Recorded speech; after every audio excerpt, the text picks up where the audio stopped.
Salut à tous, on se retrouve aujourd'hui pour parler du Paris Saint-Germain ce mercredi 26 janvier. On commence tout d'abord les gars avec le programme de la semaine, avec la préparation bien sûr du 8e de finale de Coupe de France, c'est le prochain match. Donc ça sera pas cette semaine, ça sera plutôt début de semaine prochaine, lundi prochain. Donc avant-hier et hier les gars, c'était repos bien sûr pour les joueurs du PSG. Donc aujourd'hui jusqu'à samedi les gars, entraînement côté PSG. Et on va parler de ce futur match, voilà, ce match de Coupe de France contre l'équipe de Nice, actuellement quand même dauphin du Paris Saint-Germain en championnat. Cette fois-ci c'est de la coupe, le match aura lieu au Parc des Princes. En raison de la blessure de Donnarumma et la sélection de Keylor Navas avec le Costa Rica, le PSG n'aura donc pas ses deux principaux gardiens pour le match de la semaine prochaine contre Nice. Et le troisième gardien, Sergio Rico, on avait parlé avant-hier, il a été transféré du côté de Majorque. Du coup c'est le quatrième gardien du PSG qui devrait gauler. Il s'agit d'Alexandre Letellier qui devrait tout simplement connaître sa première titularisation. On peut voir sinon le programme, donc PSG Nice, on en a parlé, c'est lundi prochain. Ensuite, il y aura un Lille PSG, un PSG Rennes et un PSG Real Madrid. Donc là, c'est quand même du très très lourd, les gars. Les prochains matchs du Paris Saint-Germain, bien sûr.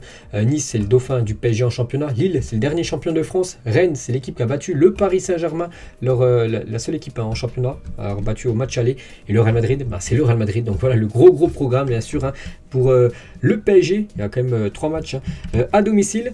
Et on revient sur le dernier match. C'est à domicile, c'était contre l'équipe de Reims. Et juste une petite info les gars, donc on peut voir les buteurs, on peut voir le troisième buteur, c'est un but contre son camp de Faïs, un joueur de Reims. Et du coup les gars, c'est bien un doublé voilà, de Marco Verratti. La LFP a validé officiellement le doublé de Marco Verratti contre Reims. C'est une bonne nouvelle pour bien commencer la semaine bien sûr.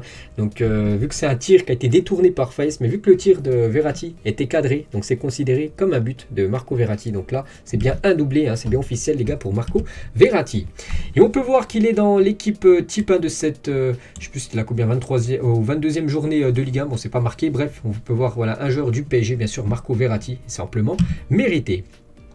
Et cette équipe du PSG, c'est actuellement l'une des équipes les plus en forme dans les top 5 en Europe. On peut voir, là, je crois qu'ils sont aux alentours de la 10e place, bien sûr, sur les 5 derniers matchs. C'est 3 victoires, 2 matchs nuls, 0 défaite pour cette équipe du Paris Saint-Germain.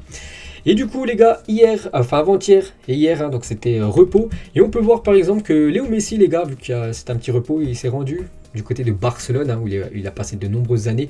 Messi s'est rendu à Barcelone lundi pour fêter l'anniversaire de Xavi avec certains joueurs du Barça. Donc il est encore très attaché, bien sûr, on le sait. Voilà, Léo Messi à cette ville et à ce club du FC Barcelone. Donc il est parti fêter l'anniversaire de Xavi, maintenant coach de cette équipe Blaugrana. C'était lundi soir. Donc là, il va être présent aujourd'hui, bien sûr, à l'entraînement à Paris. On va parler de Mbappé, les gars. Lui aussi, vu qu'il y avait 2 jours là de repos, donc il s'est rendu à Montpellier, Kylian Mbappé, afin de participer au tournage du concert des Enfoirés qui sera diffusé au mois de mars prochain. Une petite info bien sûr concernant Kylian Mbappé. Et toujours avec lui, donc hier, il était certainement chez lui, il a regardé le match du Maroc. Voilà, contre Malawi, je crois aussi c'était ça, donc en Coupe d'Afrique des Nations, et il a tweeté Achraf Hakimi, meilleur défenseur droit au monde, bonne soirée les gars. Donc il a mis ça bien sûr, Kylian Mbappé. Hakimi lui a dit ça me rend fier d'entendre ce genre de choses d'un tel joueur, parce que hier les gars, Achraf Hakimi a joué avec sa sélection marocaine, et bonne nouvelle pour lui, parce que déjà le Maroc se qualifie pour les quarts de finale, et en plus il a marqué un but. Achraf Hakimi, un magnifique but sur coup franc, donc félicitations bien sûr au défenseur droit Hakimi. Il a même été élu homme du match de cette rencontre de 8e de finale. Félicitations à lui. Et auteur d'un coup franc magnifique avec le Maroc, Hakimi va discuter avec Messi et Neymar pour tenter d'en tirer quelques-uns avec le PSG. On sait que du côté de Paris les gars, donc d'après Canal plus Sport Afrique, c'est tout le temps Messi et Neymar, voilà, qui sont sur la pelouse, qui tirent les coups francs, bien sûr. Et du coup, Hakimi, les gars, c'est qu'il les tire plutôt bien. Je crois qu'il en a déjà marqué un au début de Cannes. C'est déjà son deuxième. Et pourquoi pas lui en laisser quelques-uns. Et voilà la demande, on va dire, un peu spéciale d'Achraf Hakimi pour Messi et Neymar. On va parler d'autres joueurs parisiens qui jouent la CAN, les gars. Donc c'est Idrissa Gueye et Abdou Diallo, les gars, qui se qualifient avec le Sénégal. Ils se sont imposés hier 2-0 contre l'équipe du Cap-Vert. Félicitations aux 2 Parisiens. Donc Diallo et en plus Idrissa Gueye ont commencé titulaires ce 8e de finale hier de Coupe d'Afrique des Nations. On va parler quelques infos mercato et Tanguy Ndombele. Ça s'approche les gars, ça chauffe. Il ne veut que Paris, le français, selon le journal L'équipe demandait à la direction des Spurs de mettre en attend toutes les autres propositions, espérant que l'opportunité PSG se concrétise. L'approche du Bayer Leverkusen, parce que Leverkusen était intéressé par Ndombele, a été mis en stand-by. Lui veut vraiment venir que du côté de Paris et je pense que ça va se faire les gars. Il reste on est le 26, la fin du mercato c'est dans 5 jours, le 31, je pense que ça se fera bien sûr Ndombele du côté de Paris dans moins de 5 jours. On parle aussi de ce joueur, donc Aubameyang, on peut voir des clubs comme le Paris Saint-Germain et d'autres équipes européennes sont intéressés et c'est surtout renseigné au propos de la situation d'Aubameyang qui peut maintenant un peu écarté de l'équipe de Arsenal. Pourquoi pas bien sûr pour cette équipe de Paris. On va parler de Wijnaldum les gars qui est prêt à revenir en première ligue dès ce mercato hivernal. Le milieu néerlandais aime beaucoup Arsenal, le club cherche un joueur dans ce secteur. Paris aurait préféré voir partir Paredes, Gay ou Danilo que Wijnaldum, donc d'après Sky Sport. Donc après des infos à prendre avec des pincettes, mais vous savez que la fin de mercato c'est souvent mouvementé, donc attention les gars, bien sûr un joueur pourrait quitter le club. Concernant Colin Dagba, donc Mallorca et Venise se rapprochent de Colin Dagba. Leur objectif sont de signer le Parisien en prêt dès cet hiver. Le PSG serait d'accord pour un départ de son latéral droit, lui qui joue peu. Par exemple le dernier match contre Reims, il n'a même pas été convoqué par Pochettino, alors qu'Achraf Hakimi, défenseur droit, a joué la canne. Donc Dagba, ça sent quand même le départ. Et concernant ce jeune gardien, donc jugé comme un joueur prometteur par le PSG, Denis Franchi, donc un jeune gardien italien du PSG, pour être prêté pendant les 6 prochains mois afin d'engranger du temps de jeu et bien sûr revenir à Paris, essayer après de s'imposer malgré que ça sera quand même très très compliqué quand on voit les gardiens du côté du PSG. Concernant Dina Mbembe, on peut voir que le Bayer Leverkusen aimerait bien se le faire prêter. Voilà aussi ce jeune joueur du Paris Saint-Germain qui joue comme très très peu, donc il pourrait prendre peut-être la direction de l'Allemagne. On va souhaiter un joyeux anniversaire à David Ginola, ancien joueur du Paris Saint-Germain, donc il a fêté hier, je viens d'hier, c'est 55 ans, bon anniversaire à lui. Et aussi la joueuse du PSG qui fête elle aujourd'hui, c'est 26 ans, il s'agit de Sakina Karchaoui. On va aussi féliciter les gars, vous savez qu'il y a quelques jours, il y a eu la Totti qui est sortie, il y a quand même 5 joueurs du Paris Saint-Germain dedans, c'est quand même énorme. Donc Donnarumma, Marquinhos, Hakimi, Messi, Mbappé, 5 joueurs sur les 11 appartiennent au Paris Saint-Germain, bien sûr, le club le plus représenté. Donc félicitations bien sûr à ces 5 Parisiens.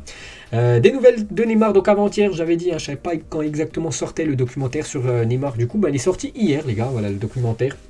Donc voilà, pour les grands fans du PSG, les grands fans de Neymar, si vous avez la plateforme Netflix depuis hier, vous pouvez regarder le documentaire Neymar, le chaos parfait, où voilà, ce documentaire retrace un peu toute sa carrière, bien sûr, au joueur brésilien.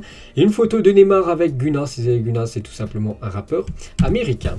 On va parler de ce jeune joueur, joueur très prometteur, parce qu'il s'agit de Eman Kari, sacré Titi d'or 2021, trophée décerné par l'association Titi du PSG, récompensant chaque année le meilleur joueur du centre de formation du Paris Saint-Germain. Et c'est ce joueur, les gars, il pourrait peut-être signer son premier contrat professionnel avec l'équipe parisienne. Bon, après, jouer avec l'équipe professionnelle, ça reste plus compliqué, parce qu'on sait que voilà, c'est dur pour les jeunes parisiens. Et voilà, un joueur, bien sûr, pour l'avenir, pour cette équipe du PSG. Félicitations à lui. On va parler du défenseur Sergio Ramos. Et on peut voir que du côté de l'Espagne, il parle, voilà, il fait même la une de ce journal. Ramos arrive grandi.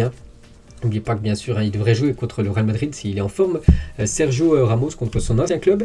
Et Ramos, si on compare les stats avec Léo Messi cette saison, c'est incroyable. En Ligue 1, je parle, c'est un but pour Ramos, un but pour Messi. Pourtant, Ramos joue défenseur, il a joué beaucoup moins de matchs que Léo Messi. Voilà, pour montrer comme la saison très très compliquée de Léo Messi. En Ligue 1, Léo Messi détient le deuxième pire ratio tir-but des 5 ligues européennes avec 44 tentatives pour un seul but, un seul. Cancelo fait pire avec 46 tirs, mais bon, Cancelo, c'est un défenseur droit de Manchester City, compliqué bien sûr pour Léo Messi. Et les 5 stats horribles de Messi, je vais pas tout lire, parce que voilà, il y a un petit peu long. Vous pouvez mettre pause, je sais pas, pour prendre Messi, par exemple, l'avant-dernière, Messi ne participait plus au travail défensif des Blaugrana ces dernières années, mais avec le PSG, il se fige sur le terrain de manière assez choquante. Lorsque son équipe perd la balle, statistiquement, il n'a réalisé aucun tacle, il n'a intercepté aucun ballon en 5 matchs de Ligue des Champions. Il n'a jamais fini avec un 0 pointé défensif lors d'une saison de Ligue des Champions avec le FCB. Donc c'est vrai qu'il défendait un petit peu vraiment du côté du Barça. Il a dit, il n'est jamais là. 0 pointé, mais là du côté de Paris, les gars, il défend vraiment pas du tout, les gars. Vraiment, le PSG en truc défensif, c'est 10 contre 11. Donc après, vous pouvez voir les autres stats voilà, catastrophiques de Léo Messi.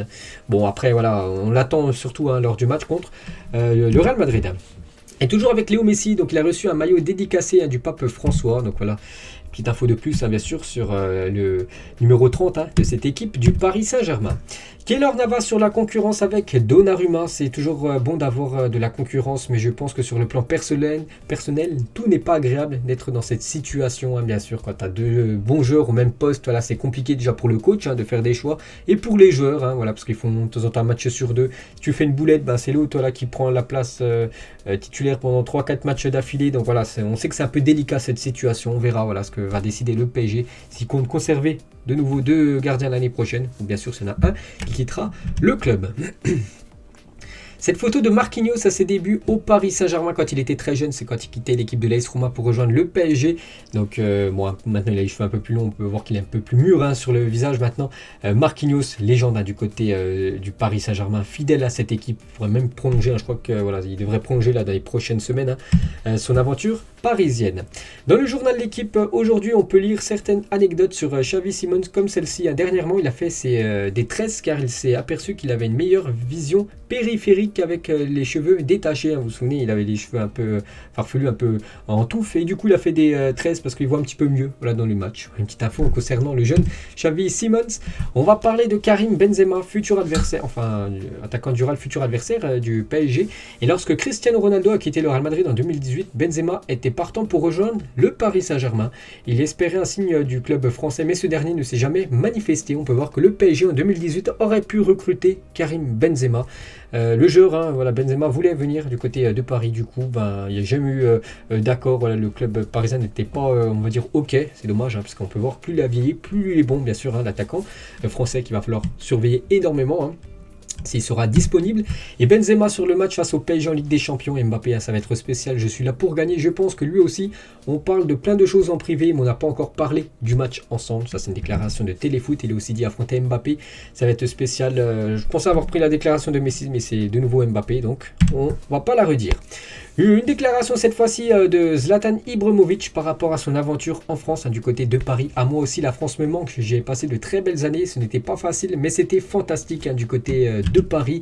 Ce n'était pas facile de jouer en France. Les gens pensent que c'est un football moyen, mais la France a des talents immenses et ils ont tous faim de réussir.